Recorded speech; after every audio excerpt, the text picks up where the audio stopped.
मोहतरमा बेनजीर को बचाते बचाते 150 के करीब वर्कर शहीद हो गए आज के दिन। और मैं ये बात सियासी बात भी आज करना चाहता हूँ, लोगों को बताना चाहता हूँ, अवाम को बताना चाहता हूँ, पाकिस्तान के नौजवानों को बताना चाहता हूँ, बहनों और भाइयों को बताना चाहता हूँ, किसानों को बताना चाहता हूँ, मजदूरों को बताना चाहता हूँ।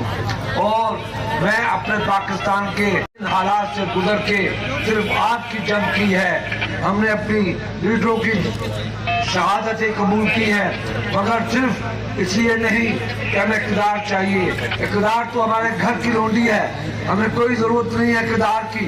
हमें इक़्तिदार आला चाहिए, इक़्तिदार आला अवाम का इक़्तिदार आला चाहिए, आपका इक़्तिदार आला चाहिए, मजदूरों का इक़्तिदार आला चाहिए, किसानों का इक़्तिदार आला चाहिए, नौजवानों का हमें इक़्तिदार आला